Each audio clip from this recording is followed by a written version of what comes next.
बुजुर्ग मुसलमान हमारे कमरे में आए, बाबा जी देश में इस समय जो हाल है, जो हालात हैं, इसके बारे में आप क्या लगता है? मुसलमानों के तो पीछे पड़े हैं।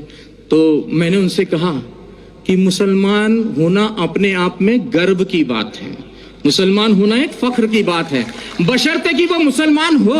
और मुसलमान से मतलब है मेरा मुकम्मल ईमान वाला, और मुकम्मल ईमान वाला कोई भी हो सकता है, फिर वो चाहे मुस्लिम हो, चाहे सिख हो, चाहे ईसाई हो, या मेरी तरह सनातन धर्म वाला एक मामूली सा अदना सा इंसान हो।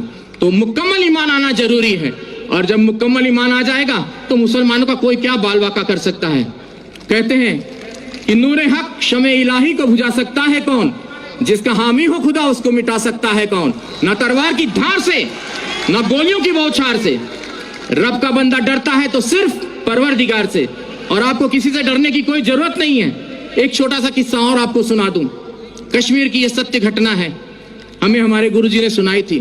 कहते एक मुसलमान जो सवेरे की नमाज होती है, फजर की शायद मेरे ख्याल से वही होती है, तो वो नमाज के वक्त वो जो है अपने घर से खोमचा बोलते हैं, छोटा सा ऐसा ठेला होता है जिसमें वो छोले और आलू उबाल कर घर से वो ले जाकर बेचते थे। तो बड़े ही अल्लाह के बंदे थे, बहुत ही ईश्वर की इबादत करने वाले बंदे थे। तो वो खोमचा बेचते थे और अल्लाह अल्लाह करते रहते थे। जो आता था उनको जो भी पैसा देता था वो उस पैसे को लेकर वो वहां खत्म कर देते थे मामला।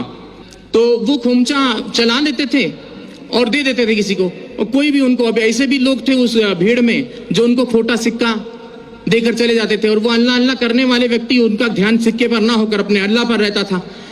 ऐसे काफी दिन गुजर गए।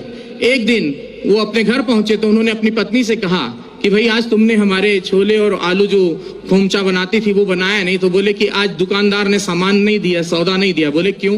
बोले जितने भी सिक्के इकट्ठा किए हैं आपने, ये सारे खोटे सिक्के हैं। बोले हाय अल्लाह। वो वहीं चुपचाप बैठ गए उस ईश्वर की इबादत में कि बोले हे या अल्लाह, ये खोटा सिक्का तेरी दुनिया में तो नहीं चला, क्या मेरे जैसा खोटा सिक्का तुझे कबूल होगा? तो उसने उसी वक्त वहां पर एक नूर प्रकट हुआ और आवाज आई कि उस थैली में हाथ डालकर देख। और जब उसने थैली में हाथ डालकर देखा तो वो सारे खोटे सिक्के सोने की अशर्फियों में तब्दील हो गए थे। तो मुसलमान ऐसा होता है जो किसी खोटे सिक्के को भी हाथ लगा दे तो सोने की अशर्फी में तब्दील कर दे। तो इस चीज का ख्याल रखना चाहिए, मुसलमान को किसी से घबराने की जरूरत नहीं है। और मैं पहले से और काफी दिनों से, मुझे एक व्यक्ति ने कहा कि बाबा जी अब आप कलमा पढ़ के मुसलमान हो जाओ। तो मैंने कहा मुझे कलमा पढ़ने की जरूरत नहीं, मैं खुद ही पहले से जन्मजात ही मुसलमान हूँ। और मुसलमान का मतलब यह नहीं कि कलमा पढ़